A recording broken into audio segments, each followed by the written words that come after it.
so good to be able to sit down and have a conversation with you. And let's talk about love bombing, friend to friend.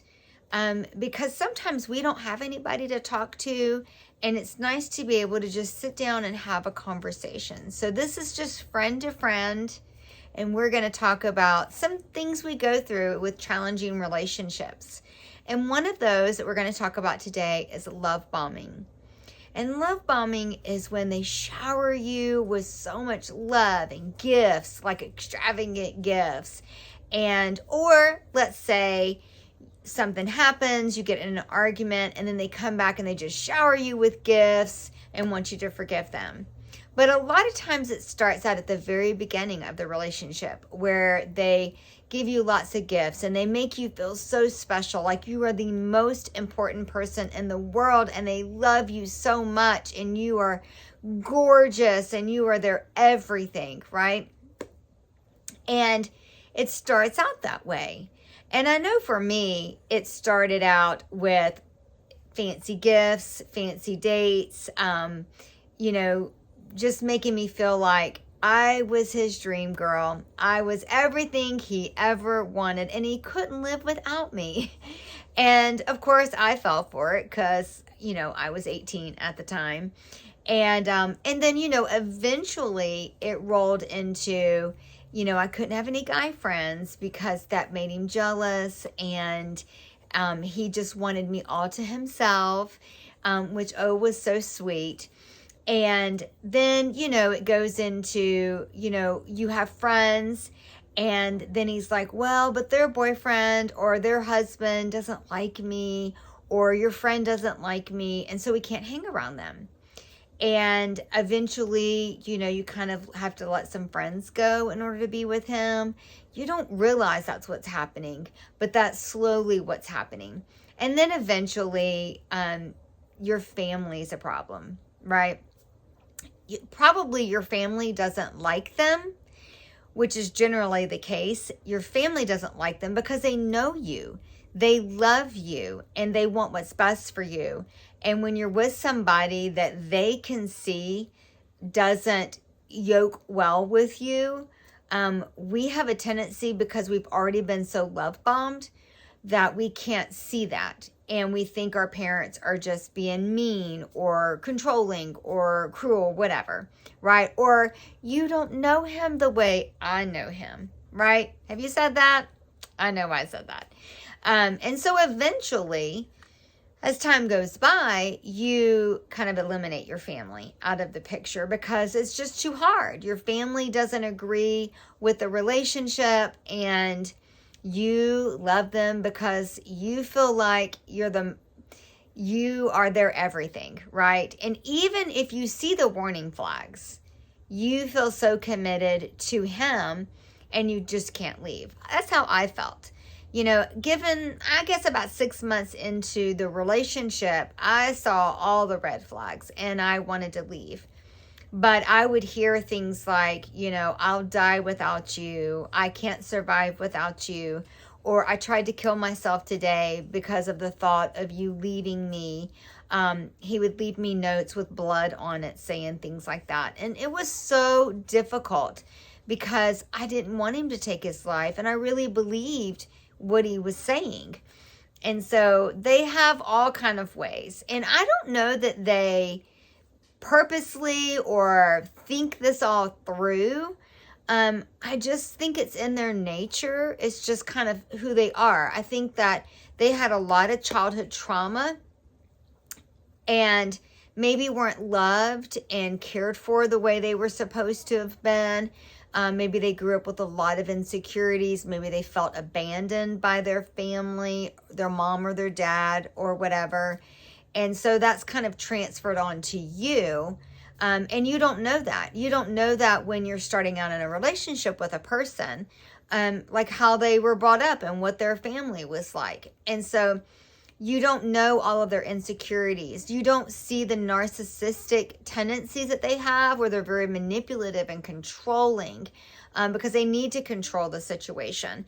They want to gain your trust quickly so that by the time you do recognize the signs, you're too invested to walk away.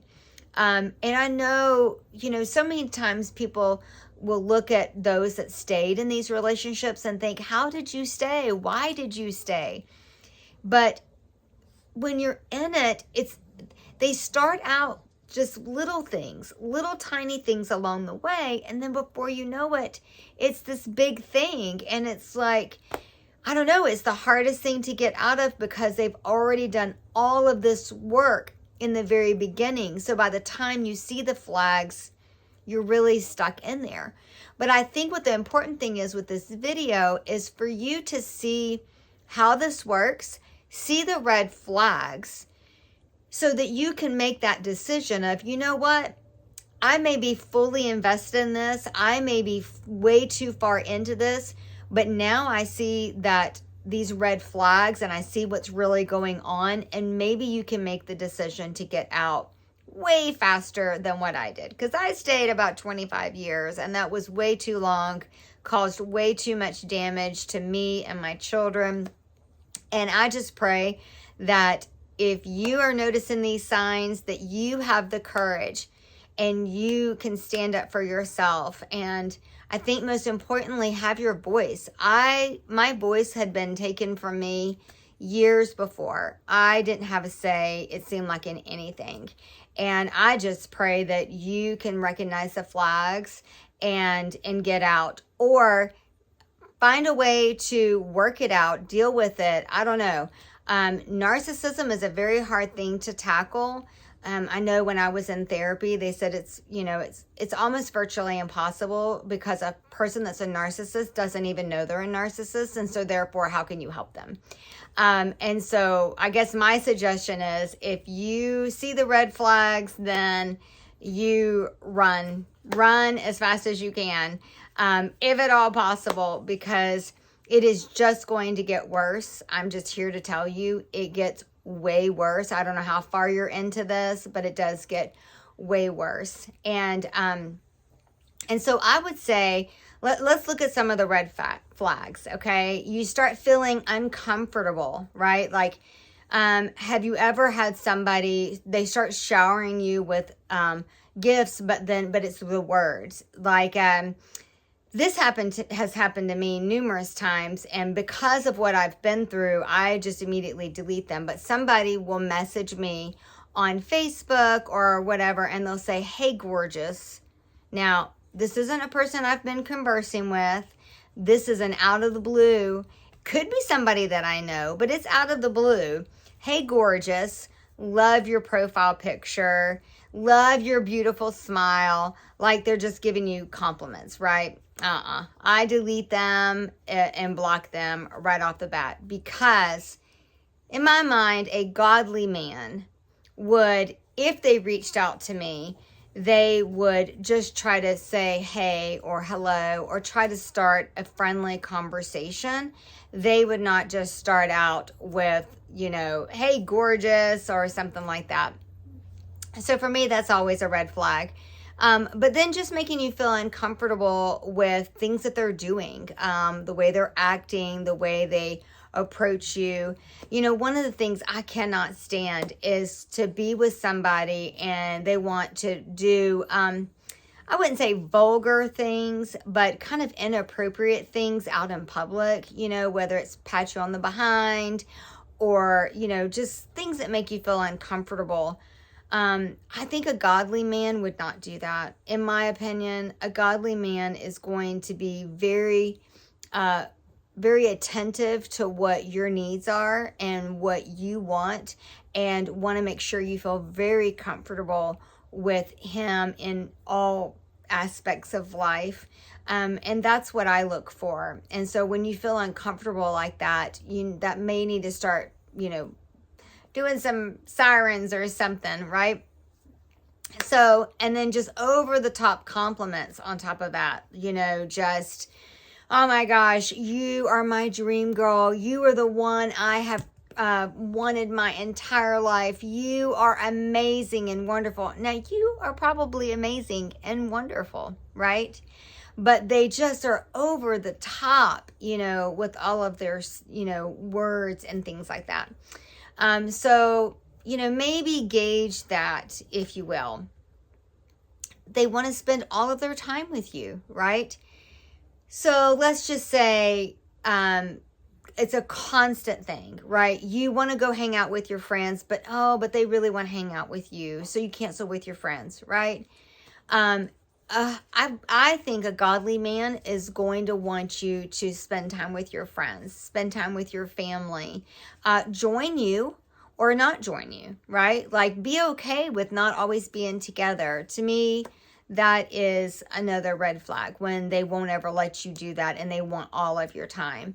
That they'll do anything for you, everything, and constantly pressuring you. Oh my gosh, pressuring you, that would be, that is a real problem. I know mine pressured me really early on, and I did things that I wish I hadn't, because once you've crossed that line into intimacy, it's really hard to pull back.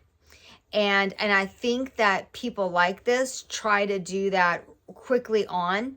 They love bomb quickly on, but then they also try to get intimate quickly on, because once you have fallen for them and become intimate, it's really difficult to pull your way back out. And then you feel very trapped, especially if you're a Christian and you feel like, oh my gosh, I've already crossed the line. At least that was for me. I had crossed the line and I was like, okay, well, I got to marry this man, right? Crazy. I wish I hadn't have done that, but I did, and I'm blessed that I have children from all of that, and I wouldn't change a thing, because I love my children dearly, and I'd go through it all again to have all of them. But just some warning signs to look for. And so I would say, if you are in these kind of situations, find a trusted friend that you can talk to, maybe somebody at church, somebody that you can trust to talk to and share what you're going through, because you need somebody to talk to. I needed somebody to talk to. And by the time I could finally talk to somebody, I was so many years in, but by talking to somebody, I was able to start having the courage to step out and get away. And it took a long time, but find somebody that you can talk to is so important. Getting a support system around you, getting, depending on where you're at in this relationship, even a plan of action, whatever it is. Hopefully you're just dating and you haven't moved in with them. But if you have moved in with them, you need to start kind of making a plan of what to do to move away from that. And then setting healthy boundaries. Healthy boundaries is critical, because if healthy boundaries are good for you, but they're good for them.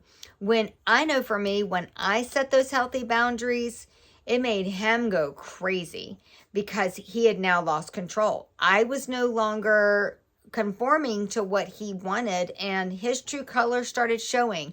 So if you want to know what his true colors are, set those healthy boundaries, and I guarantee you will see the true man that is behind that mask. He will either be godly and be like, oh my gosh, I'm so sorry, and want to change and be better, or he will walk away and not care, and then good.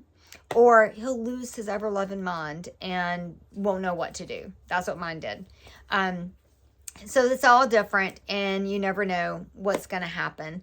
I am going to, at the end of this, just play a little clip of a course that I've created, and I want to offer you an opportunity to come through my course. It's short little videos, 5 to 6, 7-minute videos with a little bit of homework. It's not much at all. I'm going to include it in the description down below. And make sure that you subscribe to this YouTube channel. You can make comments. You can share this with other women. And I'll put the link to the course down below. Also, if you want to schedule a free strategy session with me, that will be down below as well. I would love to talk to you, and let's figure this out together. Let me help you walk this out. And in my course, I'm going to give you a coupon to where you can get a massive discount off of my my course, and I know my course will help you. I've already had numerous women go through this course, and they were like, oh my gosh, you spoke straight to my heart. It's exactly what I was going through. So I'm just praying and believing that we can come alongside each other and go hand in hand and get through this together. I know you can do it. You wouldn't be here if you weren't already having some flags, sirens, going off, and knowing that something has to change. So I'm praying for you. I just pour out blessings on you, and I just know that God has amazing things for you. He loves you. He adores you. He sees you. He knows your pain. He knows what you are going through right now. And he said to me, I need you to get my daughters out. And my goal is to help our Heavenly Father's daughters. We are sisters in Christ, to help you find the freedom that you deserve, find your voice again, and to help you walk in the purpose that God has for you, because it is glorious. And don't worry, there is nothing wasted with the Lord. So all of your pain that you've been through, God doesn't waste any of it. It is all going to be turned around for your good and his glory. God bless you.